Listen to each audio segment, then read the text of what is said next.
गांव की सास के शहरी अंदाज। निधि को विकास से प्यार तो था, पर वो शादी करके उसके साथ गांव में नहीं बसना चाहती थी। मुझे गांव अच्छा लगता है, पर दिक्कत यही है कि मैं वहां रह नहीं पाऊंगी। मुझे वहां के माहौल के बारे में कुछ भी नहीं पता है। अरे माहौल में ढल जाओगी तुम, थोड़ा टाइम तो लो। और विकास गांव में ही रह के ऑर्गेनिक खेती करता है, इतना अलग काम है। और यहाँ शहर में क्या है, कितना प्रदूषण और भीड़ है यहाँ। पर विकास यहाँ आके भी तो खेती कर सकते हैं ना। अरे शहर में एक प्लॉट लेने में जिंदगी भर की कमाई चली जाती है, खेत कैसे लोगे? सोच ले निधि, विकास गांव का है, वहीं उसका काम भी है। तेरे पास कोई नौकरी भी नहीं है, ना ही तुझे कभी काम करना था। उफ़ो, मुझे कुछ समझ में नहीं आ रहा, मुझे अकेला छोड़ दो। उसी दिन निधि विकास से मिलती है। यार, मेरे सारे दोस्त यही हैं। अरे दोस्त तो गांव में भी बन सकते हैं ना निधि। गांव के लोगों से कैसे दोस्ती कर पाऊंगी? मैं भी तो गांव का हूँ, मुझसे प्यार हो सकता है तो वहाँ के लोगों से दोस्ती भी हो ही सकती है ना। अरे यार, कंफ्यूजन है बहुत। सोच लो निधि, शादी के मंडप पे छोड़ के मत जाना, वरना दोनों के परिवार की नाक कट जाएगी। अभी बोल दो, पत्रिका नहीं छपाते हैं। निधि के पास तो कोई चारा नहीं बचा। वो विकास से इतना प्यार करती है कि उसे छोड़ भी नहीं सकती। वो विकास के लिए गांव में शादी करके बसने को तैयार हो जाती है। जल्द ही दोनों की शादी हो जाती है। आई होप तुमको गांव में अच्छा लगेगा। मुझे पता है गांव में और शहर में अंतर क्या है, वहाँ के लोगों की सोच में अंतर है। मुझे पता है कि कैसा लगेगा मुझे।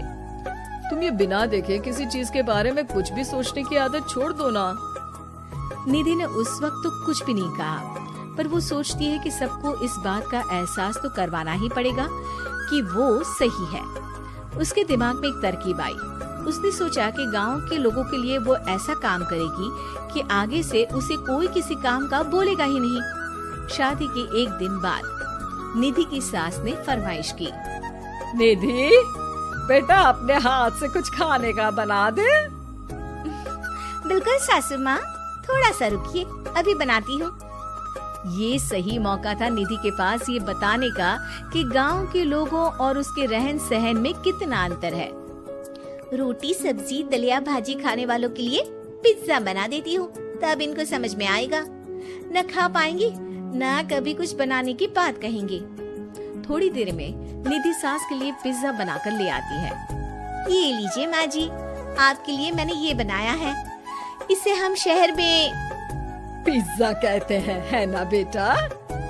है? आपको कैसे पता कि इसे पिज्जा कहते हैं? अरे पिज्जा को पिज्जा नहीं बोलेंगे तो क्या फ्रेंच फ्राइज कहेंगे?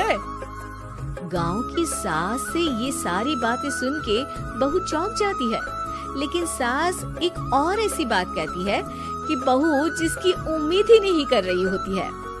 बहू, इस पिज्जा के ऊपर ओरेगानो मिला दे और थोड़ा चिली फ्लेक्स, मजा आ जाएगा।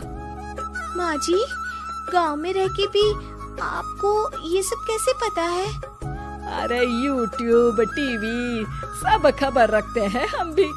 इंटरनेट है जहाँ, जानकारी है वहाँ। अरे वाह माँ जी। अरे अभी वहाँ मत बोल, अब जब मैं पिज्जा का फोटो लेके फेसबुक पर डालूंगी ना, तो वहाँ कमेंट में जाकर वहाँ बोलना, ठीक है? ठीक है माँ जी।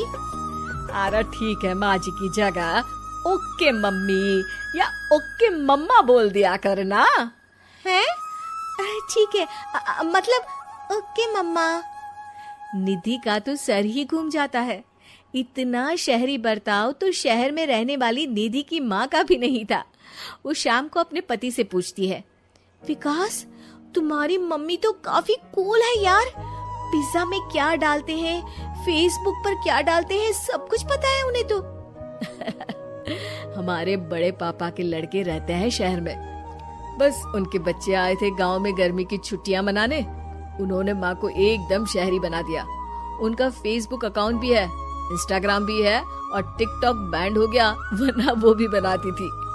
तभी सास वहाँ आ जाती है।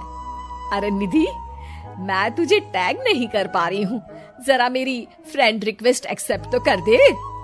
निधि की गांव को लेकर जो राय थी वो अपनी सासू माँ को देख के बिल्कुल बदल जाती है।